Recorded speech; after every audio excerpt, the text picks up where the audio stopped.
उपस्थित इतना अभ्यर्थियों का काउंसलिंग हो पाया, शेष इतना अभ्यर्थी काउंसलिंग नहीं हो पाया, जिसका कारण निम्न था। कारण क्या क्या था देख लेते हैं।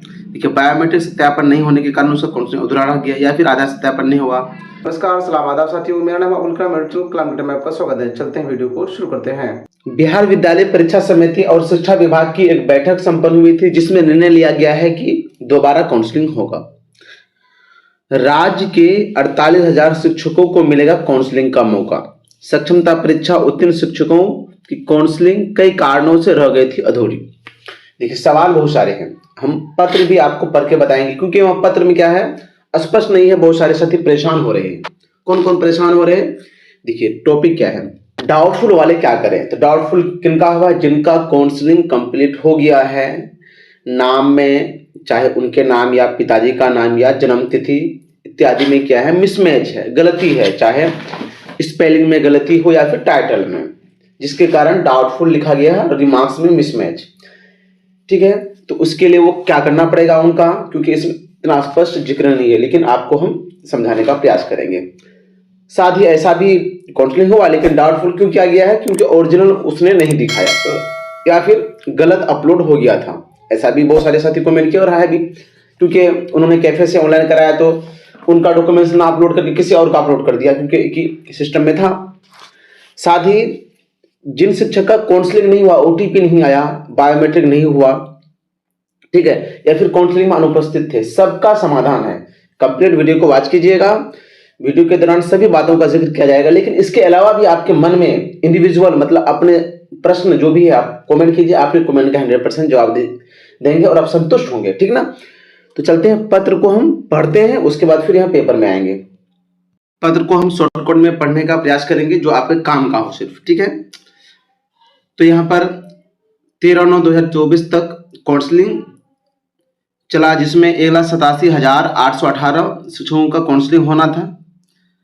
तो कितना हुआ? 1,84,452 अभ्यर्थी का काउंसलिंग हुआ, जिसमें इतना अनुपस्थित रहे, मतलब वो काउंसलिंग में गए ही नहीं। काउंसलिंग में तो बहुत सारे गए, किसी का ओटीपी नहीं आया, कुछ कारण, लेकिन इतना लोग अब्सेंट थे। तो किसके लिए क्या निर्देश आया है यहाँ पर देखिए,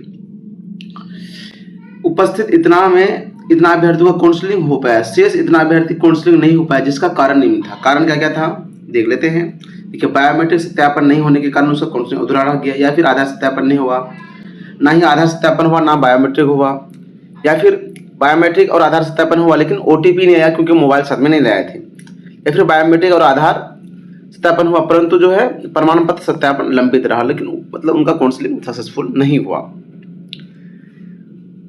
शेष इतना अभ्यर्थियों का काउंसलिंग कार्य सफल नहीं हुआ, क्योंकि बहुत सारे गए थे, बहुत कितना गए थे, इतना अभ्यर्थी काउंसलिंग हुआ, जिनमें से कुल इतना अभ्यर्थी का सफल हुआ, इतना असफल हुआ। उपरोक्त के संदर्भ में बैठक में उपस्थित बिहार विद्यालय परीक्षा समिति के पदाधिकारियों, विभाग के पदाधिकारियों एवं समिति द्वारा चयनित परीक्षा एजेंसी के प्रतिनिधियों के साथ व्यापक विचार विमर्श किया गया। मतलब जो परीक्षा एजेंसी थी उनके साथ भी व्यापक विचार विमर्श किया गया। अब यहाँ पर देखिए, ऐसे 3,366 शिक्षक अभ्यर्थी जो काउंसलिंग में अनुपस्थित रहे, उन्हें काउंसलिंग के लिए दोबारा अवसर दिया जाएगा। मतलब क्या होगा कि उनको दोबारा बुलाया जाएगा, उसके लिए स्लॉट अवेलेबल होगा, जिला से लेटर भी निकलेगा, आप वेट कीजिएगा, ये नहीं कि अब हड़बड़ा जाए। साथ ही 124 ऐसे अभ्यर्थी जिनका बायोमेट्रिक एवं आधार सत्यापन होने के बावजूद प्रमाण पत्र सत्यापन नहीं हो सका, को भी अवसर दिया जाएगा, मतलब इनको भी दोबारा अवसर दिया जाएगा। अब कैसे सुधारेंगे, क्या करेंगे, वो भी जानकारी दी जाएगी, कंप्लीट बात कीजिएगा। ऐसे 3 से 11 शिक्षक जिनका बायोमेट्रिक एवं आधार दोनों सत्यापन हुआ लेकिन मोबाइल नहीं रहने के कारण ओटीपी नहीं आया, तो उसको भी अवसर दिया जाएगा, मतलब दोबारा मौका दिया जाएगा। ऐसे 32 शिक्षक जिनका आधार बायोमेट्रिक सत्यापन, आधार हुआ लेकिन बायोमेट्रिक सत्यापन नहीं हुआ, तथा 339 ऐसे शिक्षक अभ्यर्थी जिनका ना तो आधार हुआ ना ही बायोमेट्रिक हुआ, ऐसे संबंध में बिहार विद्यालय परीक्षा समिति से मंतव्य। अच्छा, मतलब क्या हुआ, ऐसे 32 शिक्षक मात्र जिनका आधार सत्यापित हुआ परंतु बायोमेट्रिक नहीं हुआ, तथा 239 ऐसे शिक्षक अभ्यर्थी जिनका ना तो आधार हुआ ना बायोमेट्रिक सत्यापन हुआ। इस संबंध में क्या बिहार विद्यालय परीक्षा समिति से मंतव्य प्राप्त होने के बाद निर्णय लिया जाएगा, मतलब लेटर निकलेगा जो उसमें स्पष्ट होगा। ऐसे 10,219 शिक्षक अभ्यर्थी जिनका काउंसलिंग के दौरान बायोमेट्रिक सत्यापन हुआ परंतु नाम में अंतर, देखिए समझिए, मतलब क्या होगा कि काउंसलिंग के दौरान जो है बायोमेट्रिक सत्यापन हुआ, लेकिन उसका नाम में अंतर, जन्म तिथि में अंतर, आधार संख्या की गलत प्रविष्टि इत्यादि कारणों से क्या हुआ, आधार सत्यापन नहीं हुआ के संबंध में निर्णय लिया गया था। क्या निर्णय लिया गया है? जिनका नाम गलत था या फिर आधार नंबर गलत था, जन्म तिथि गलत था, जिसके कारण क्या हुआ, आधार सत्यापन नहीं हुआ, उसका कंप्लीट काउंसलिंग नहीं हुआ, यूं समझिए। तो ऐसे शिक्षकों के लिए क्या निर्णय लिया गया है? ऐसे शिक्षक अभ्यर्थी जिनके नाम, जन्म तिथि, लिंग, आधार, मोबाइल नंबर में परिवर्तन कराना है, मतलब वो चाह रहे कि हम परिवर्तन कराएं, मतलब ये मेरा सही है, इस हेतु वो आवंटित जिला, मतलब जो जिस आपको रिजल्ट में अलाउड किया गया है जिला, मतलब जहां काउंसलिंग हुआ, यूं समझिए, ठीक है। जिसका काउंसलिंग नहीं हुआ तो जहां अलाउड है वही काउंसलिंग होगा, ध्यान समझिए। वे इस हेतु अपने जिला आवंटित जिला के जिला शिक्षा पदाधिकारी, ठीक है, डीओ साहब को आवेदन देंगे। आवेदन के साथ क्या क्या लगेगा, सब बातों का जिक्र किया जाएगा, ठीक है। रोमन नंबर 2 में देखते हैं। अब तो वीडियो को लाइक नहीं किया तो लाइक कर दीजिए। आप सबसे शिकायत रहता है कि वीडियो को लाइक और कमेंट नहीं करते हैं। साथ ही गुड वेरी गुड आप कहां से देख रहे हैं, इतना तो जरूर कमेंट कीजिए और साथ ही चैनल को सब्सक्राइब कर घंटी दबा दीजिए, क्योंकि मेरा भी डाउटफुल है तो हम भी तो आप सबके साथ हैं।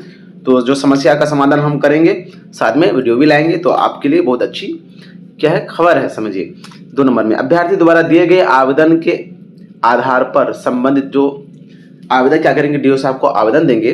संबंधित जिला कार्यक्रम पदाधिकारी स्थापना द्वारा संशोधित नाम, मतलब क्या करेंगे, डीपीओ साहब के द्वारा नाम क्या होगा, संशोधित नाम, जन्म तिथि, लिंग, आधार और मोबाइल नंबर की प्रविष्टि बिहार विद्यालय परीक्षा समिति द्वारा सॉफ्टवेयर पर किया जाएगा। मतलब विद्यार्थी का जो सही नाम है वो आवेदन देंगे, उसको डीपीओ के द्वारा वेबसाइट में क्या किया जाएगा, सॉफ्टवेयर जो विकसित होगा उसमें अपडेट किया जाएगा एवं अभ्यर्थी द्वारा किए गए अब आवेदन, मतलब जो भी आवेदन वो देंगे को भी अपलोड किया जाएगा। अभ्यर्थी द्वारा पूर्व में जो आवेदन भरते समय अंकित किया गया वो भी रहेगा, ठीक है।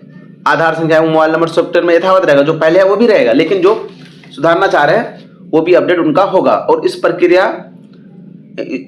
पर किसी प्रकार की ओवरराइटिंग नहीं की जाएगी। इस प्रक्रिया की संपन्न होने पर संबंधित शिक्षक अभ्यर्थी बायोमेट्रिक होगा क्या, जिनका नाम में गलती, डेट ऑफ बर्थ में या फिर आधार नंबर या मोबाइल नंबर गलती के कारण क्या हुआ, काउंसलिंग नहीं हुआ है, तो डीओ साहब को आवेदन देंगे। डीपीओ द्वारा क्या किया जाएगा, सॉफ्टवेयर में उस आवेदन के आलोक में अपडेट किया जाएगा। अपडेट करने के बाद उसका बायोमेट्रिक सत्यापन कराया जाएगा। फिर देखिए यहाँ पर 3 नंबर में क्या कर रहे हैं, जिला कार्यक्रम पदाधिकारी स्थापना द्वारा की गई कार्रवाई, मतलब जो भी वो अपडेट करेंगे का सत्यापन जिला शिक्षा पदाधिकारी द्वारा डिजिटल हस्ताक्षर के माध्यम से किया जाएगा, मतलब वो वेरीफाई करके तब हस्ताक्षर करेंगे।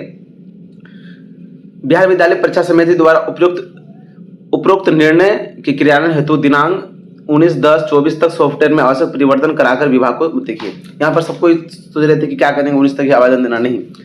बिहार विद्यालय परीक्षा समिति को क्या करेंगे, जो एजेंसी है सॉफ्टवेयर में अपडेट करके क्या करेंगे, जानकारी देंगे, ठीक है। मतलब 19 तक उनको सॉफ्टवेयर में अपडेट कर लेना है। 5वां नंबर देखते हैं, बिहार विद्यालय परीक्षा समिति द्वारा सॉफ्टवेयर में आवश्यक परिवर्तन संसूचित करने के उपरांत, मतलब उसको जो सूचना दी जाएगी, जिलों को आवश्यक निर्देश निर्गत किया जाएगा, मतलब जिलों को निर्देश भी, फिर आवश्यक निर्देश भी और भी जारी किया जाएगा।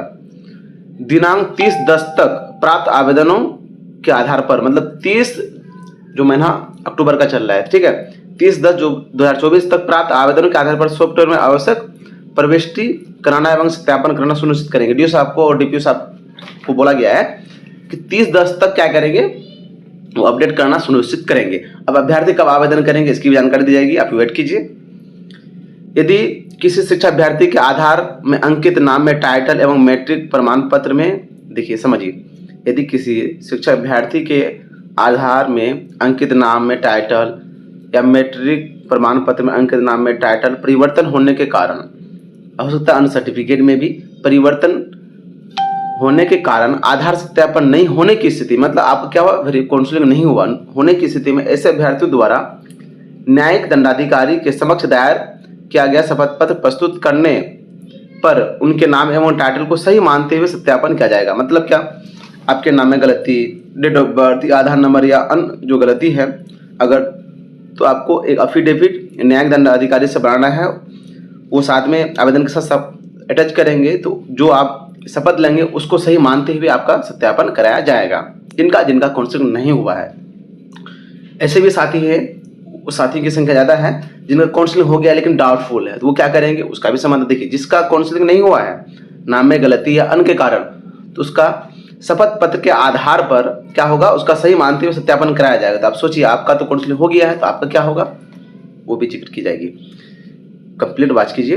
दिनांक इतना तक 13/9/2024 तक जो काउंसलिंग संपन्न हुआ, जिसमें 33,893 ऐसे शिक्षा अभ्यर्थी पाए गए जिनका एक अथवा एक से अधिक प्रमाण पत्र में कोई ना कोई कमी पाया गया।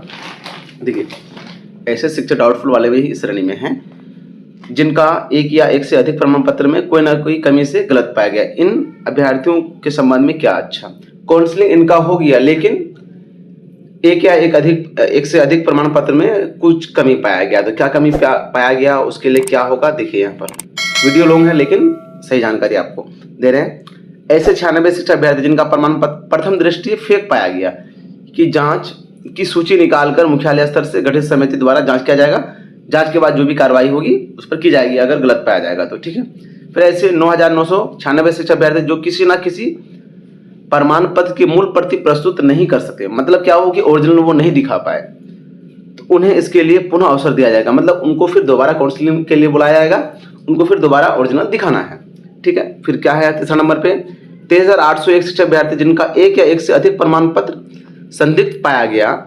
ऐसे शिक्षक अभ्यर्थी के लिए सही प्रमाण पत्र अपलोड का विकल्प दिया जाएगा। देखिए वह है क्या है कि बहुत सारे ऐसे हैं कि गलती से दूसरे का डॉक्यूमेंट्स अपलोड हो गया। देखिए डाउटफुल वाले का समाधान अभी निकल रहा है, ध्यान दीजिएगा। जिनका क्या हुआ था, उनके पास ओरिजिनल भी है और फोटो कॉपी सब है, लेकिन वो गलती से अपलोड, चाहे आपके द्वारा या फिर दुकानदार के द्वारा गलत अपलोड कर दिया गया था। तो उनको क्या होगा कि संबंधित अभ्यर्थी द्वारा पूर्व में अपलोड किया गया प्रमाण पत्र यथावत रहेगा, ताकि अभ्यर्थी द्वारा अपलोड किए गए दोनों प्रमाण पत्र का मिलान किया जाएगा। तो सॉफ्टवेयर में परिवर्तन होने वाला है, आपको विकल्प दिया जाएगा, आपका जो सही डॉक्यूमेंट्स है दोबारा अपलोड कीजिएगा। जिनका अपलोड के कारण क्या हुआ था, डाउटफुल हुआ था। उपरोक्त सभी कार्रवाई संपन्न होने के उपरांत इन शिक्षक अभ्यर्थियों को काउंसलिंग हेतु, मतलब सभी प्रक्रिया होने के बाद काउंसलिंग हेतु स्लॉट निर्धारित किया जाएगा। इसके लिए सूचना दी जाएगी। अब समझिए, यहाँ पर सारांश समझिए। तो इसको हम चलते हैं पेपर कटिंग में, उसके बाद यहाँ पर तो क्लियर कर ही दिए हैं, और भी कुछ पॉइंट है मेन जो कि आपको समझाना है, लेकिन अब तक वीडियो को लाइन किया तो लाइक कर दीजिए।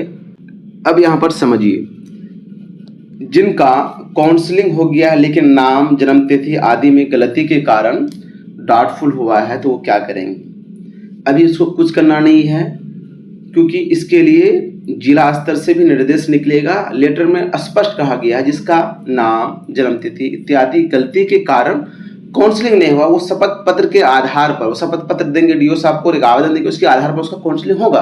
तो आपका तो काउंसलिंग हो गया, तो आपको कोई दिक्कत नहीं होने वाला, एकदम 100% श्योर मान लीजिए, ठीक है। अब जो ओरिजिनल नहीं दिखा है उनको ओरिजिनल दोबारा दिखाना पड़ेगा। जिसका गलत अपलोड हो गया है उसका गलत वो सही अपलोड करना पड़ेगा, ठीक है। जिसका ओटीपी नहीं आया उसका भी आवेदन के आधार पर जो है ओटीपी आएगा, बायोमेट्रिक होगा, टोटल वेरिफिकेशन होगा। तो कुल मिला के ये कहा जाए कि जिनका भी डाउटफुल है, नाम इत्यादि हो सकता है, आपके नाम, पिताजी के नाम, तो घबराए नहीं, सब कुछ नहीं होने वाले, क्योंकि उसका काउंसलिंग हो चुका है। लेकिन अंत में हो सकता है, क्योंकि पत्र निर्गत होगा कि अप्लाई जब आप कीजिए, आपका तो काउंसलिंग हो गया संपन्न, कोई दिक्कत नहीं है, लेकिन नाम, जन्म तिथि इत्यादि या पिता के नाम या आपके नाम या किसी भी सर्टिफिकेट में स्पेलिंग मिस्टेक के कारण डाउटफुल लिखा गया है, तो अफिडेविट लगा करके आपका अप्लाई लिया जाएगा।